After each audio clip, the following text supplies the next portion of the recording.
अस्सलाम वालेकुम, नमस्ते, सत श्री अकाल। कैसे हो दोस्तों? I hope you all are doing great. और मैं भी बिल्कुल ठीक हूँ।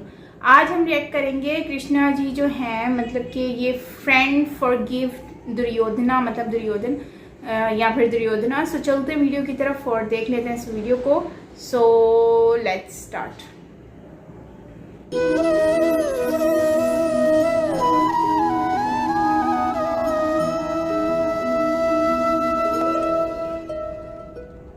क्यों गोविंद, क्यों मेरे साथ ही ऐसा क्यों हुआ?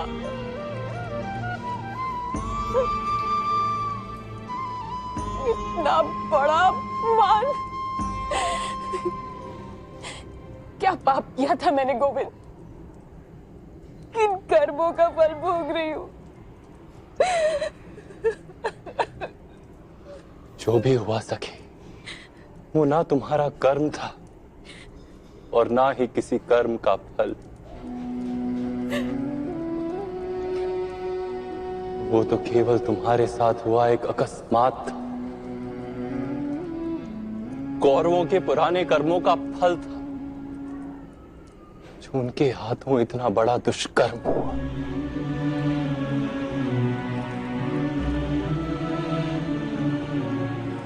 कर्म के सिद्धांत का यही तात्पर्य है सखी। सखी मतलब दोस्त। अच्छा कार्य अधिक अच्छा कार्य करवाता है, बुरा कार्य अधिक से अधिक बुरा कार्य करवाता है। और बुराई में ग्रसित मनुष्य के लिए तो जीवन ही नर्क बन जाता है सखी। किंतु पीड़ा तो मैं भोग रही हूँ गोविंद। तो उस पीड़ा का त्याग करो सखी। हस्तिनापुर में जो तुम्हारे साथ हुआ था वो तुम्हारा कर्म नहीं था, किंतु उस घटना को तुम जो प्रतिभाव दोगी वो तुम्हारा कर्म अवश्य बनेगा। तुम यदि अपने मन को दुख और बैर से भर लोगी तो तुम्हें भी नर्क का अनुभव होगा। और उनके किए दुष्कार्यों के लिए तुम क्यों नर्क भोगना चाहती?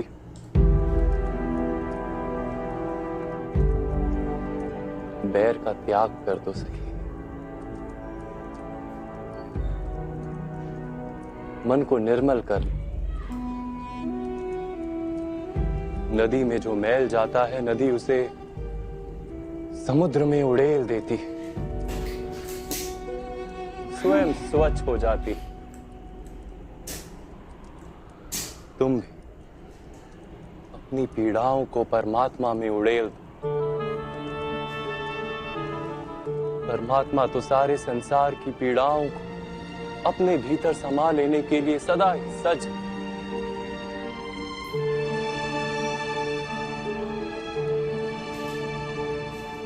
अर्थात गुरु सभा को क्षमा कर दूं?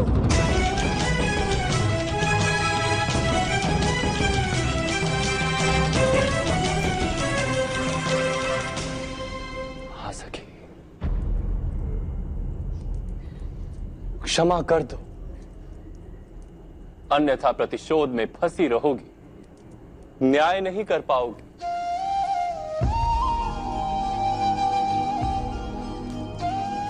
प्रतिशोध दुष्कर्म है, न्याय सत्कर्म।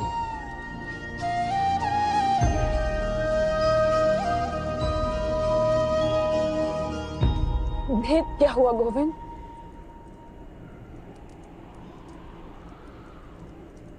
आर्यवर्त की चक्रवर्तीन साम्राज्ञी के साथ जिन्होंने इतना बुरा बर्ताव किया, जगत की सामान्य स्त्रियों की क्या स्थिति करेंगे? विचार करो सखी।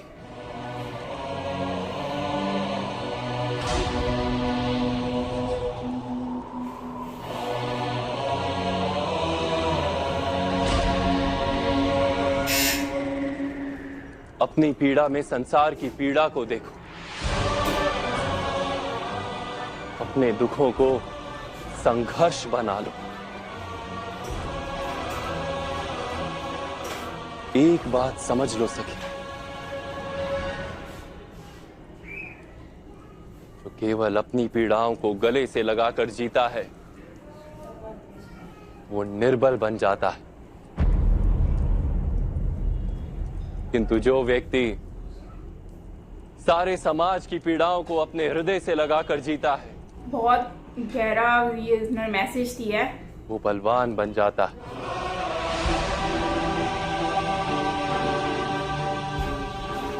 केवल अपनी पीड़ा का विचार करना दुष्कर्म, किंतु सारे संसार की पीड़ाओं का उपाय ढूंढना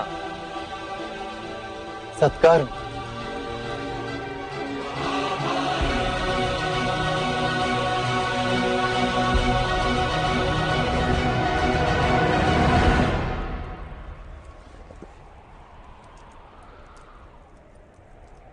हाँ सखी, मैं तुमसे कहता हूं, सबसे पहले दुर्योधन को क्षमा कर दो,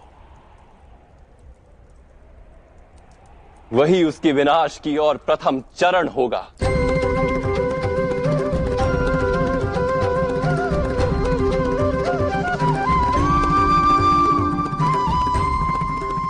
और फिर दुर्योधन जैसे अन्य दुष्टों का विनाश करके संसार को स्वच्छ करने का उपाय ढूंढो। केवल अपने लिए नहीं, संसार के, समाज के निर्बल स्त्री पुरुषों के उद्धार के लिए युद्ध करो। परमार्थ के लिए किए गए युद्ध में चाहे कितनी भी हिंसा क्यों ना, फिर भी वो धर्म युद्ध है।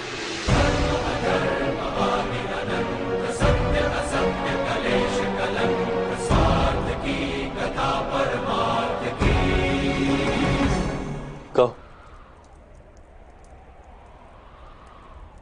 कर पाओगी ये कार्य?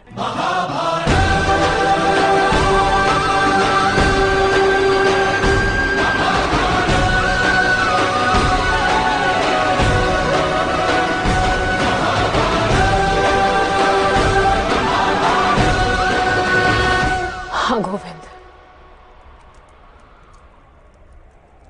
मेरे हृदय में अंधकार था, किंतु आपने वहां ज्ञान का दीपक जलाया है।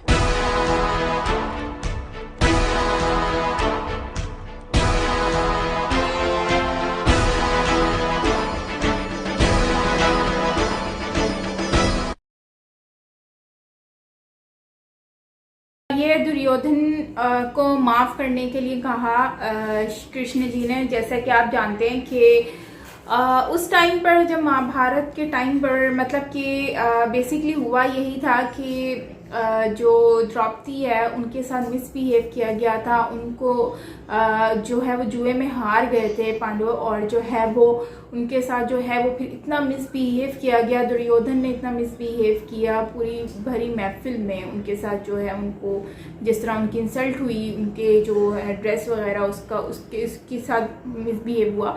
तो खैर उनका जो है वो फेस से दुख से आइडिया भी हो रहा था कि उनको उस टाइम पर जो है वो उनके साथ काफ़ी मिसबिहेव हुआ था।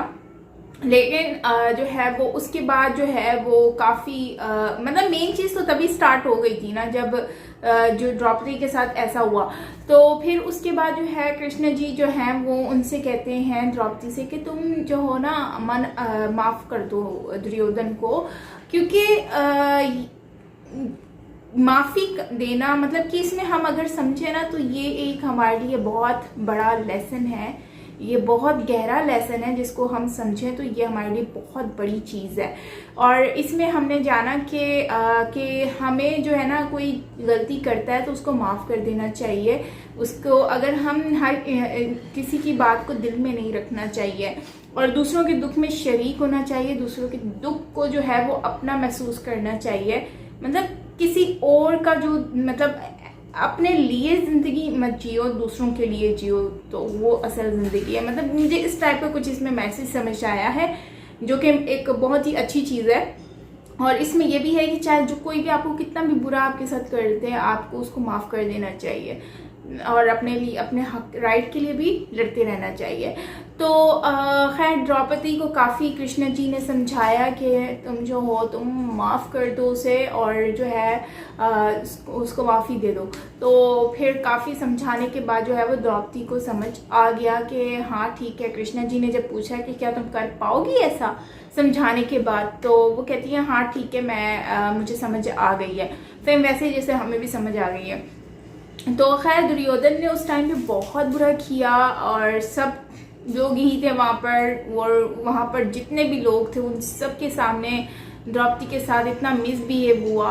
और जो है वो सब लोगों को जो है वो सबसे बड़ी बात तो ये है कि उनको करना ही नहीं चाहिए था ऐसा कुछ भी, जबकि जो है वो उन्होंने जो है उनको क्यों बीच में हरा दिया और अपना सब महल अपना सब कुछ जो है वो हरा कर बैठ गए और जो है वो उसमें फिर कुछ ना बचा तो द्रौपदी को भी उसके अंदर रख दिया, जो कि बहुत ही दुख की बात है। और मतलब फिर जो भी बर्दाश्त करना पड़ा वो द्रौपदी को ही बर्दाश्त करना पड़ा, इतना जुल्म, इतनी तकलीफ़, इतना बेहुरमती, सब कुछ मिसबिहेव और ये सारी चीज़ें। लेकिन कृष्ण जी इस चीज़ को समझते थे और उन्होंने इस चीज़ को अंडरस्टैंड किया और उन्होंने हर सिचुएशन को देखा भी, लेकिन साथ साथ उन्होंने जो है वो द्रौपदी को समझाया भी कि मतलब इस चीज़ से हमें हमारे लिए आने वाले वक्त को, उनको पता था आने वाला समाज अगर द्रौपदी उसको माफ़ नहीं करती तो आने वाला वक्त जो है वो उसमें क्या मैसेज जाएगा, उसमें भी तो लोग जो है फिर तो कोई माफ़ी नहीं किसी को करेगा ना।